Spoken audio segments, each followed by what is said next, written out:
We're recording here at Neve Yerushalayim College of Women's Studies. We're doing the Mystical Hebrew Alphabet series. And in this series, we go through the shapes and meanings of the letters of the Hebrew alphabet.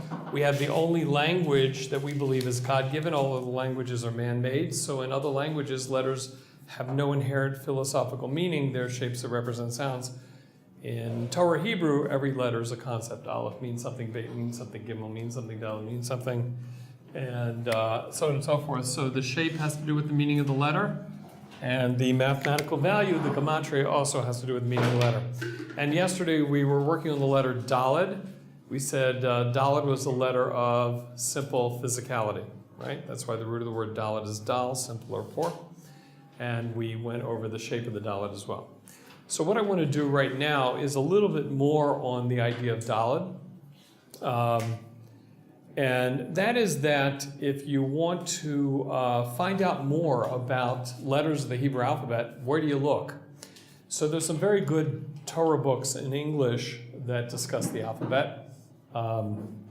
You can see me afterwards and I'll give you some suggestions. Yeah, that's one of them. The Wisdom of the Hebrew Alphabet by Monk is over there. That's very good. Those are modern sources which glean information from all sorts of Torah sources. But where can you look in the Talmud to find information about the alphabet?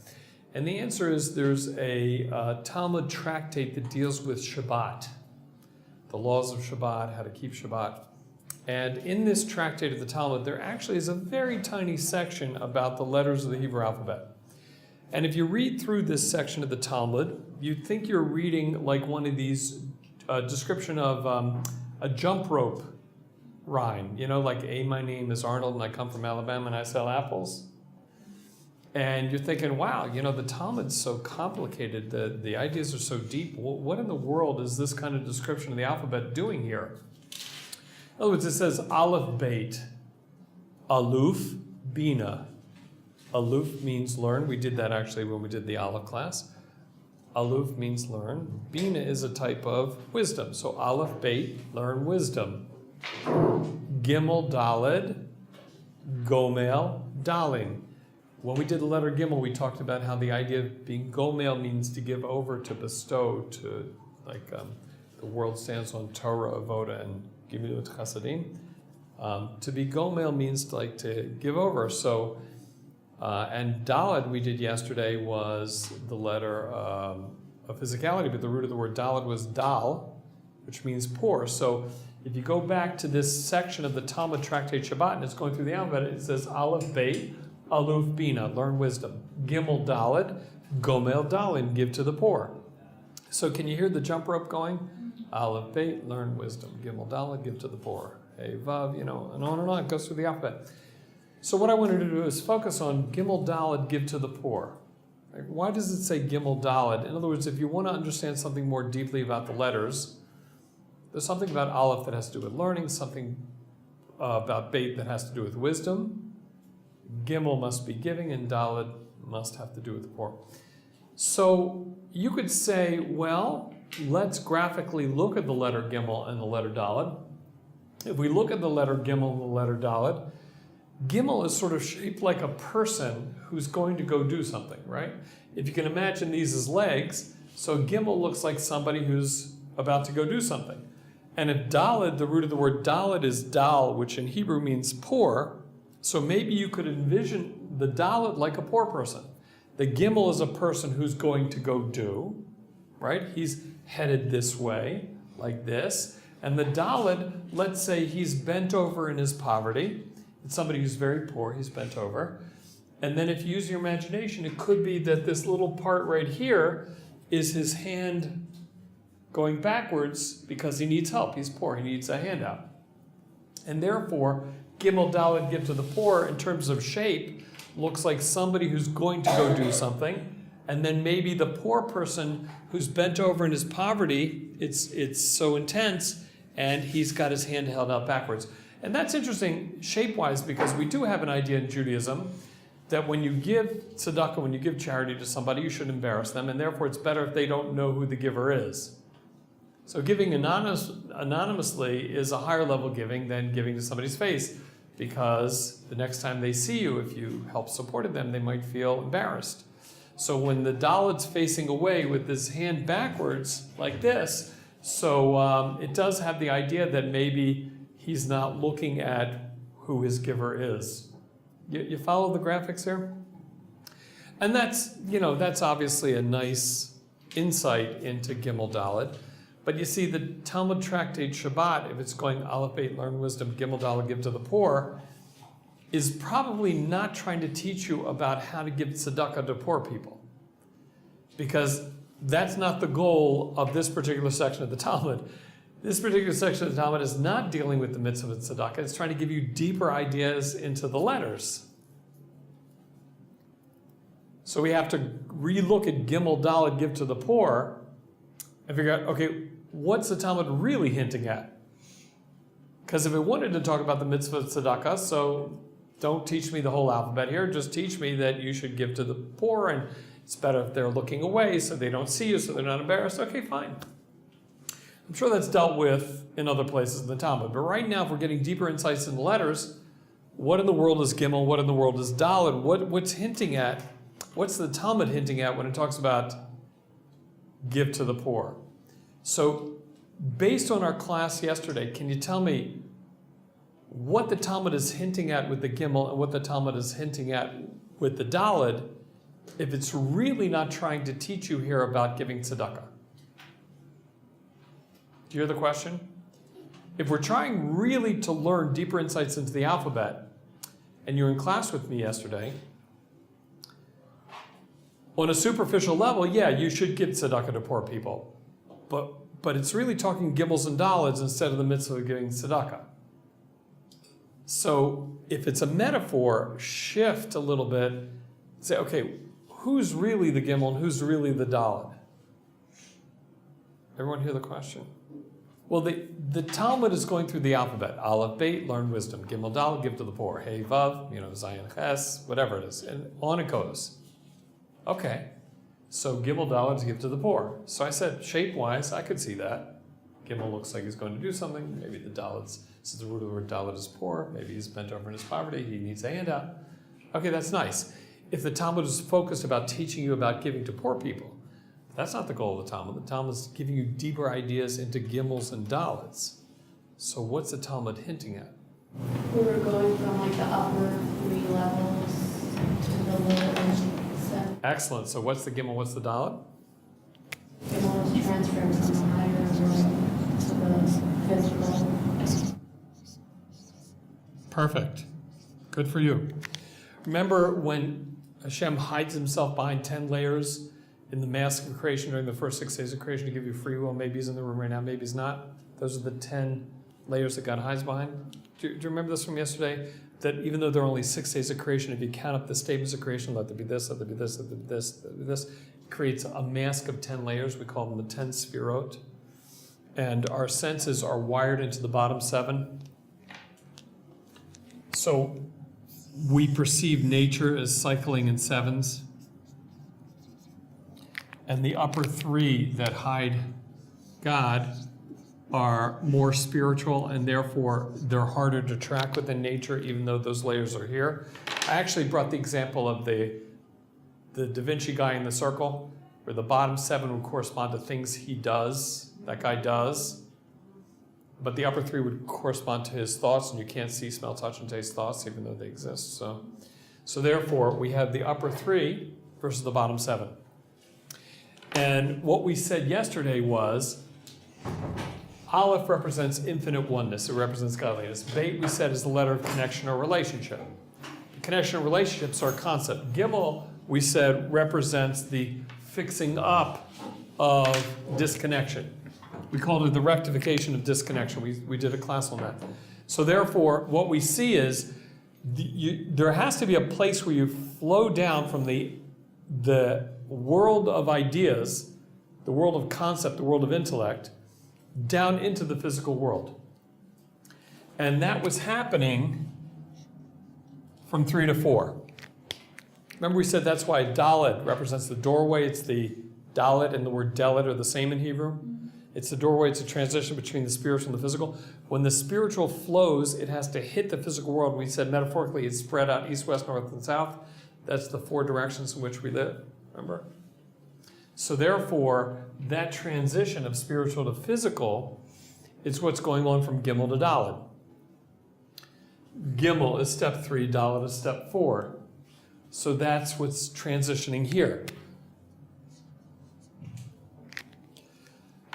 So when you flow down from the world of thought down into the world of action, so Gimmel's giving over to the Dalet. The first 3 steps are causing an impact in the physical world. That's step 4. Now, in the order of the Sfirot, so the upper 3 are types of wisdom.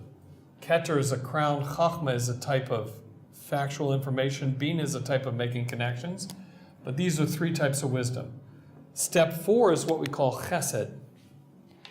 Step 4 is the step called Chesed, and in Chesed, it's giving. And step 5 in these layers is the step we call Din or Gvura. Chesed is giving, Din is rules and limitations. We actually did these when we were doing the letter Gimel, for those of you who are here. And then step 6 is the balance of the 2. Chesed is what can I do for you, how can I help you? Din is rules and limitations, you have to do this on your own. And step 3 of these, which is what we call step 6, is sometimes called the step called Emet, truth. And sometimes it's called Tiferet, which means it's a balance of the first 2.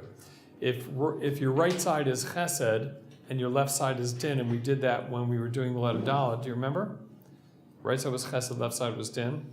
So the balance of the 2, your solar plexus would be where the 2 balance out together. So that would be Emet. It's the idea of fixing up the disconnection of both extremes. First letter of the alphabet, last letter of the alphabet, exact middle balanced letter of the alphabet. And Tiferet is a beauty that comes from balancing the 2. So that's another name for this step. And what you see from this is that we have patriarchs that build the Jewish people, but they exist within nature. Our patriarchs don't exist within thought.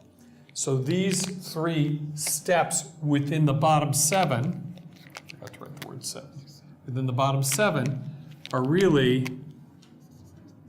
Abraham, and then Yitzchak, and then Yaakov. Abraham, Yitzchak, and Yaakov are really layers 4, 5, and 6 of those 10 layers. The upper 3 are were you here yesterday? The upper 3 in the realm of thought. The bottom 7 of those 10 layers that Hashem hides behind represent the world of action. No, I just Abraham talking. Or steps 4, 5, and 6 in the layering. You just one sentence before you said represents something of nature, people of nature, versus. No, we don't have patriarchs in the realm of thought. There are no thought people who built the Jewish people.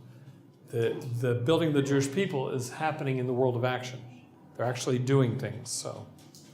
So Avraham, Yitzchak, that's why I'm saying it's in the bottom 7 that we start building the Jewish people. And that's why between Pesach and Shavuot, we work on perfecting the bottom 7 of these week by week when we work our way from leaving Egypt to Mount Sinai, we have to work on perfecting the world of Chesed and the world of Din and the world of Emet, Tiferet, right? So that's the bottom 7. So let's go back to what the Talmud says. Aleph, Beit, learn wisdom. Gimel, Dalet, give to the poor. Who's the Gimel? The spiritual realm. Who's the Dalet? The physical world. So remember when we did the class on the letter Aleph, that according to science, creation is 13.8 billion years ago, but according to Judaism, creation is constant, right? Creation's every single instant. So therefore, if the Dalet represents the physical world, why is it Dal? Because the physical world doesn't have an existence in and of itself. Dal means simple or poor, right? The physical world is so poor it can't exist. There's different types of poor people. Let's go back to the metaphor. There's the type of poor people who knock on your door because they have debts, they have expenses, they have trouble paying their bills and feeding their family. Okay, that's one category. There's another type of poor person who sits on the street corner with the clothes on his back, and that's it.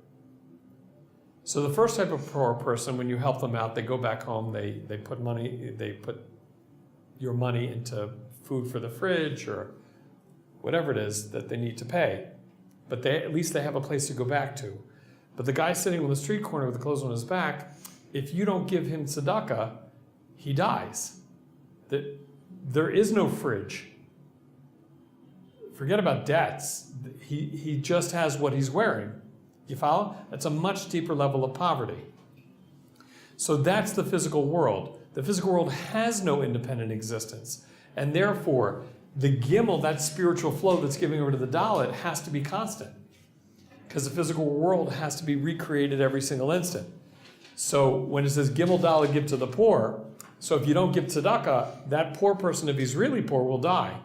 It's the same thing. If the spiritual realm is not constantly giving over to the physical world, if the physical world doesn't get that constant handout, it can't survive because it doesn't have an independent existence. It's constantly being willed into existence by God. So the physical world is Dal. It can't exist without a constant flow of spirituality. So that's Kimmel Dalet, spirituality giving over to the physical world is what keeps the physical world existing. Just like your handouts for the person who's living on the street keeps that person existing. You follow? Okay, that's Kimmel Down.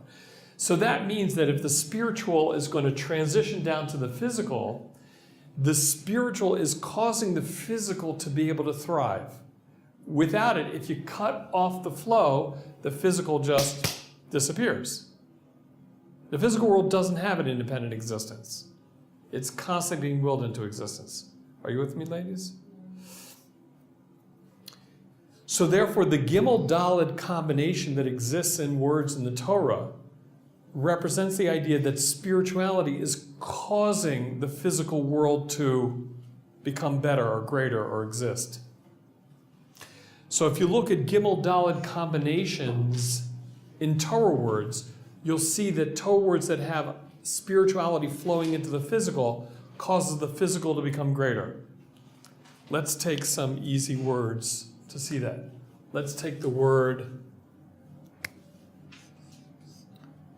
Gadol. What's Gadol? To make big. So it's got that Kimmel Dalet spirituality expanding the physical root, right? Or how about the word Geder? What's a Geder? A Geder is your boundary. It's where your influence is going out to. Or how about a Gadi? So there's a category of offerings that are little lambs and what's a baby ram? Kid. Lambs and kids. Right? That'd be. Yeah. I'm trying to remember my kids' books. But so what do they represent? So if you see like baby lambs and baby rams, they're just sort of prancing around. Do you ever see these things? Mm-hmm. Their parents, the older sheep and rams, are sitting there eating grass, but or chewing the cud. But the babies are just sort of dancing around. It represents the certain greatness stage in life where you're just discovering that the world's unbelievable, and that's it's an entire category of things that are actually brought on this back. But anyway, so what else? Example. How about when Leah has an extra child she didn't know. The matriarchs who were wives of Yaakov knew that if there were 4 of them and there were going to be 12 tribes, each one was going to have 3. So Leah has another child. She goes, "Wow, this is unbelievable. I didn't think I would have this child." Right? I got more than my fair share. So what does she call the child? God, Kimmel Dalet. And if you look at Rashi's commentary there, it's because she says, my mazel, my spiritual flow has become even greater. The spiritual bracha that Hashem's sending has become so great, I'm going to name my child Kimmel Dalet, because that's the spiritual expanding the physical. Okay?